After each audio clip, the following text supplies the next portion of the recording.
नमस्कार दोस्तों, स्वागत है आपका बिहार बोर्ड चैनल में। जो लोग क्लास टेंथ में हैं उनके लिए मैं संस्कृत का ऑब्जेक्टिव क्वेश्चन लेकर के आया हूं, जो आपके सिलेबस पर आधारित होगा। आपके एग्जाम में इसी प्रकार से प्रश्न पूछने को मिलेगा। ठीक है, तो प्रथम क्वेश्चन है कि मुनीन पद में कौन सी विभक्ति है? तो द्वितीया विभक्ति। चलते हैं अगला प्रश्न की ओर। अगला प्रश्न है कि समाज प्लस ठक से कौन सा शब्द बनेगा?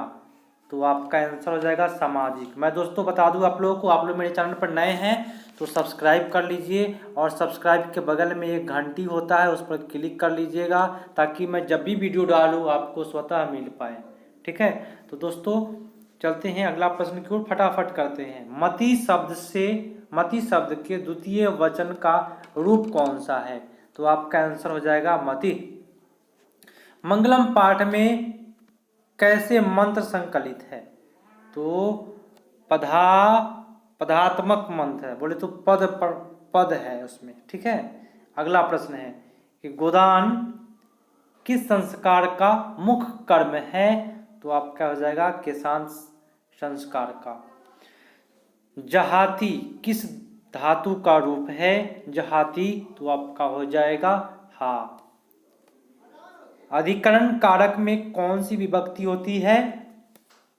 तो सप्तमी विभक्ति। अगला प्रश्न, कर्णस्य दानवीरता पाठ में कवि कौन है? तो भास कवि है। गायक प्लस टाप, तो क्या हो जाएगा? गायिका। अर्थवेद में कितनी मंत्र दर्शनीवर्ती ऋषिकाओं का उल्लेख है? तो 5 हो जाएगा, पंच। तो दोस्तों आप लोगों को मैं एक बात बता दूं फिर से कि आपका जो सिलेबस है मैट्रिक का यही सिलेबस है, सेम सिलेबस पर आधारित प्रश्न करा रहा हूं। अगला प्रश्न है कि नीति श्लोका पाठ किस ग्रंथ से संकलित है? तो विदुर नीति से। मोहना डैश संस्कृतम पठती, तो मोहन कौन सा संस्कृत का पाठ पढ़ता है? तो शिक्षकात, है ना। मोहन डैश संस्कृतम पठती, तो शिक्षकात मैंने शिक्षक के साथ संस्कृत पढ़ते हैं। अगला हो जाएगा प्रश्न, स्वामी दयानंदा जन्म कब हुआ था? स्वामी दयानंद का जन्म कब हुआ था? तो मैं आपको बता दूं, स्वामी दयानंद का जन्म 1824 ईस्वी में हुआ था। अगला प्रश्न, अलस कथा पाठ किस ग्रंथ से संग्रहित है? तो आंसर हो जाएगा पुरुष परीक्षा से।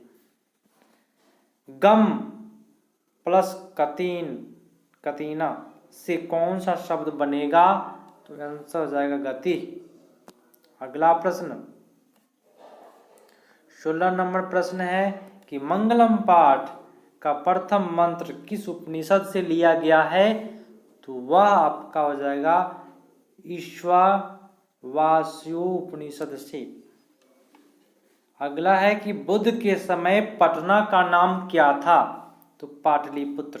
जगत प्लस गौड़म की संधि है, तो आपका आंसर हो जाएगा जगत गौड़वम। अगला प्रश्न, बिहार की राजधानी नगर कौन सा है? तो आप सभी जानते हैं पाटलिपुत्र। अगला प्रश्न की ओर चलते हैं।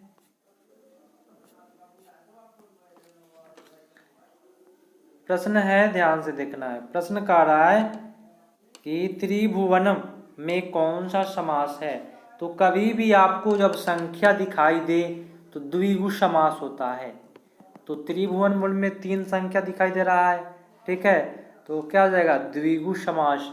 अगला प्रश्न है, ध्यान से देखना है। प्रश्न कह रहा है कि गंगा हिमालयात निसंती, गंगा हिमालय से निकलती है, के निसंती पद में कौन सा उपसर्ग है? तो आपका हो जाएगा नि, उपसर्ग पहले लगता है। अगला प्रश्न, कर्मधारय समास का उदाहरण कौन सा है? तो कर्मधारय समास का उदाहरण हो जाएगा महापुरुष। महान है जो पुरुष, इस तरह से विग्रह किया जाता है समास का। अगला प्रश्न है, भारत महिमा पाठ का प्रथम पद किस पुराण से संकलित है? तो आपका आंसर हो जाएगा विष्णु पुराण से। अगला प्रश्न कह रहा है कि वरदाम्बिका परिणय चंपू किसकी रचना है? आंसर होगा तिरुमला का। नदियां समुद्र में कैसे मिलती है? तो नाम को छोड़ करके। अगला प्रश्न, लौकिक संस्कृत साहित्य में प्रायः कितनी कवियत्री के पद मिलते हैं? तो आपका हो जाएगा 44। ठीक है।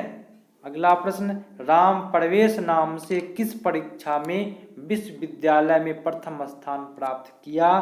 तो आपका आंसर होगा स्नातक परीक्षा में।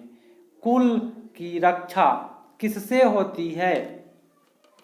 तो कुल की रक्षा आपका जो होता है वृत्त से, चरित्र से होता है।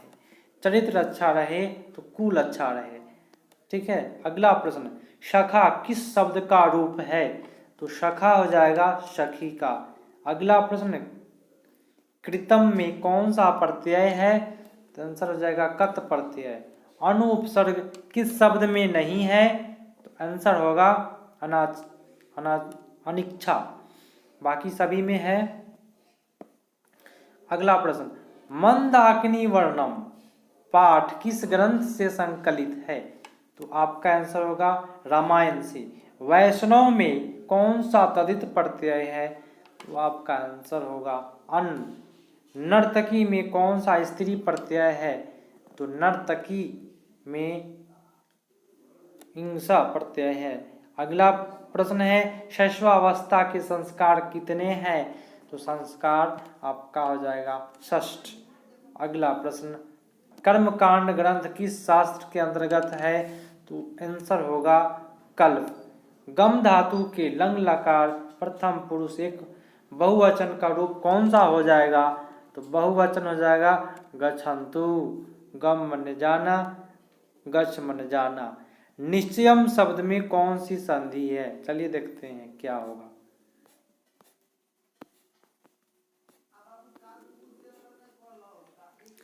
देखिए कौन सा संधि हो जाएगा? तो आपका हो जाएगा स्वर संधि। अ प्लस ए मिलके क्या बनेगा ये बताना है। तो ए। उक्त कर्मणी प्रथमा सूत्र उदाहरण कौन सा है? सूत्र का उदाहरण इसमें बताना है। तो आपका आंसर हो जाएगा श्यामा रामेण हण्यते। ठीक है। अगला प्रश्न, पिता पुत्रेण सह ग्राम गच्छति। बोले तो पिता जो है पुत्र के साथ गांव जाता है। वाक्य में पुत्रेण पद में किस सूत्र का प्रयोग हुआ है? तो हो जाएगा सहार्थे प्रधाने ना सहयुक्ते प्रधाने, सहयुक्ते प्रधाने। अगला प्रश्न, साहित्य इतिहास का विग्रह कौन सा है?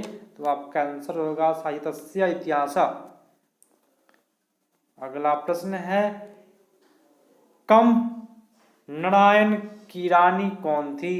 तो आपका आंसर हो जाएगा गंगा देवी। मैत्री का वर्णन किस उपनिषद में मिलता है?